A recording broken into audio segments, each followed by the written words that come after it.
Nous sommes au cœur du secteur impression 3D, ici au CES de Las Vegas. Et alors là, on en prend plein les mirettes, croyez-moi. On retrouve des petites choses qu'on connaît un peu déjà, hein, toutes ces petites figurines, ces maquettes imprimées en 3D.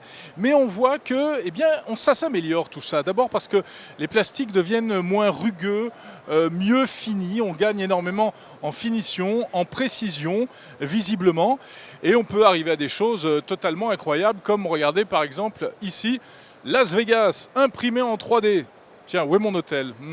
Alors attendez. Bon, puis il y a un palmier qui a pris un petit coup sur le coin du nez, mais enfin, c'est pas grave. Il a certainement fallu beaucoup de temps pour imprimer ce Las Vegas en 3D. Alors, beaucoup de choses aussi, des instruments de musique, toujours des produits de décoration, des prothèses dentaires. L'impression 3D, c'est le bonheur des makers, ceux qui fabriquent des choses eux-mêmes, soit à titre personnel pour s'amuser, soit véritablement à titre professionnel, comme les startups qui veulent expérimenter certaines choses. Et nous sommes ici sur le stand du français Sculteo, spécialisé depuis longtemps dans l'impression 3D. Alors première tendance, aujourd'hui, l'impression 3D, ça ne sert plus seulement à fabriquer des prototypes, mais parfois carrément des produits finis. Oui, tout à fait. Alors on a un très bon exemple ici d'ailleurs, avec ce casque. Donc c'est un de nos clients, AudioQuest. Donc ils ont en fait imprimé la pièce qu'on voit ici. Donc il y a une grille. Et donc c'est un produit fini qui est déjà vendu partout dans le monde, notamment en Europe, aux États-Unis. Donc voilà, si vous êtes intéressé par un casque en impression 3D, voici un bon exemple. Donc en fait, nous on n'a bien évidemment pas imprimé tout le casque, il n'y aurait pas grand intérêt, mais on a imprimé la grille qui est ici, donc encore une fois. Et donc voici la pièce telle qu'elle sort de la machine.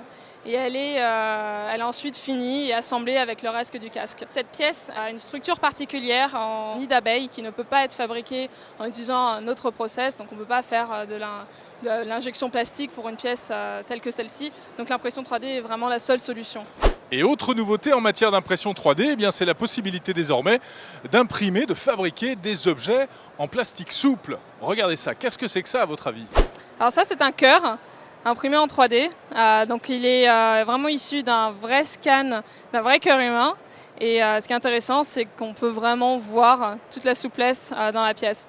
L'intérêt aussi d'imprimer des pièces telles que celle-ci, des organes ou d'autres parties du corps humain, notamment des parties malades, ce serait de voir en fait la partie sur laquelle on peut opérer avant une opération chirurgicale. Donc on peut imaginer qu'un cœur c'est quand même assez complexe et d'avoir uniquement des scanners ou des IRM d'un cœur, parfois ce n'est pas suffisant. Donc d'avoir une visualisation 3D et même la pièce en 3D dans les mains permet quand même de changer beaucoup la donne pour les chirurgiens. Mais ce n'est pas une prothèse. C'est vraiment juste un prototype et un soutien pour éventuellement les médecins.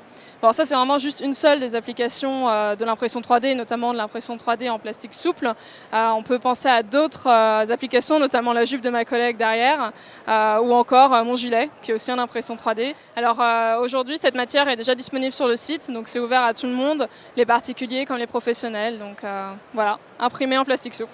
Et pour aller avec cette magnifique robe imprimée en 3D, je vous recommande pourquoi pas une chaussure, une ballerine également imprimée en 3D, ou bien cette superbe basket dont on peut apprécier tous les détails, les finitions, les différentes couleurs. Bon, le problème c'est que ce sont des chaussures qui sont un peu rigides, à mon avis ça doit faire un peu mal aux pieds.